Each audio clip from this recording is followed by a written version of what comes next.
Hello, my name is Harley Edwards, and I'm going to be talking about capacity building to enhance adolescence in research. It could be said that adolescents are often forgotten in research due to many factors, such as ethical legal challenges. It can be difficult to consent them depending on their age. They are often a difficult to reach and vulnerable population. There are time constraints when it comes to accessing them. They're often in education or training. They are going through a developmental stage of many physiological changes, and socializing and peers are usually a priority, and research is not even on their radar. This can lead to a lack of understanding of research implications on their part. All of this adds up to an insufficient body of research and a lack of evidence-based policy and programming, as well as clinical-based interventions that focus specifically on adolescents. The Desmond Tutu Health Foundation Center of Excellence has a mandate that ensures an adolescent research focus with specific aims to include adolescents in the research process to result in improved programming and policy.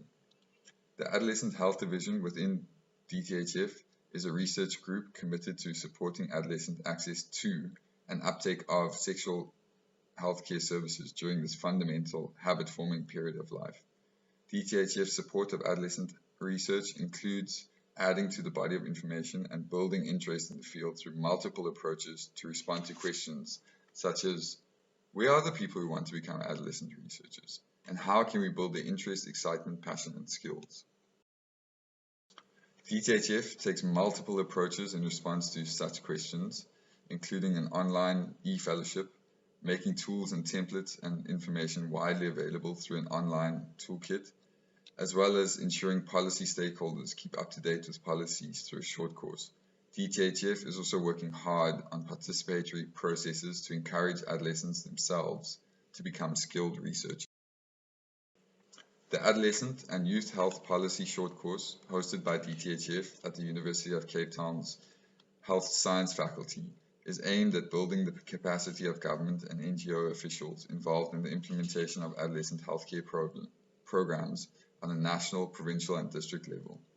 The course is an adaptation of the course on adolescent health in low and middle income countries run by the London School of Hygiene and Tropical Medicine and the World Health Organization, and this is made possible by Vive Healthcare.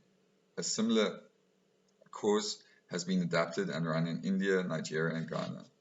In an effort to prioritize the health needs of adolescents, the South African government developed the Adolescent and Youth Health Policy in 2017, and it contains strategies to overcome key problems experienced by adolescents and youth aged 10 to 24, and it purposely empowered and involved them in the policy development.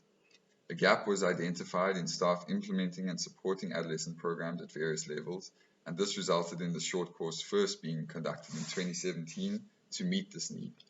The course originally involved a 5-day full-time taught portion exposing participants to experts from a variety of governmental and NGO sectors, but due to the COVID pandemic, the 2020 iteration was rapidly shifted to online platforms. The course has included and aims to expand its reach to participants from neighboring countries with the idea to further adapt and expand the course to other parts of sub-Saharan Africa to continue to support adolescent program managers and their staff. And here, for example, you can see some of the topics that are covered. DTHF established the International AIDS Vaccine Initiative Fellowship and the Adolescents in Research Toolkit together with IAVI and AHISA respectively. Here you can see a brief overview of the structure of the fellowship, which is really centered on the mentorship aspect. The fellowship was originally an in-person program, and it provided fellows with an opportunity to gain field experience in the area of clinical research. In order to expand reach and access, the fellowship transitioned to an online platform. The pandemic has further consolidated the need for remote capacity building for adolescents in research. The online fellowship affords young researchers the opportunity to be trained and mentored in various aspects of adolescent clinical research. Fellows also have access to the Adolescents in Research Toolkit, which is an online research for adolescent research stakeholders, providing resources on research, design, preparation, implementation, and dissemination. Some of the challenges that the team has had to deal with included juggling a variety of platforms such as Zoom, Microsoft Teams, WhatsApp, etc. during ongoing power cuts, that often also affected internet connectivity. We had to ensure that teams were in different areas of the cities to ensure that they weren't all affected by power cuts at the same time. COVID-19 restrictions have also added to the challenges, as all staff had to work remotely from March 2020 onwards. There's also been a significant increase in competing online interests and since all the lockdowns started. We've had to adapt fieldwork experiences to online platforms, and this has required innovative changes to the original program. An online course that mirrors elements of face-to-face experiences was required to ensure fellows can still benefit from knowledge of field workers, but this has been done through video recorded site visits and virtual experiences. Some of the benefits, we've managed to increase capacity to accommodate a larger number of students from more diverse backgrounds because there are fewer access barriers. Fellows no longer need to have visas, which are often difficult to obtain.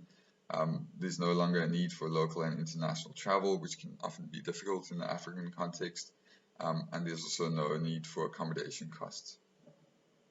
Lectures and presentations can be pre-recorded, which allows flexibility and the creation of an online reference library that can be accessed at any time.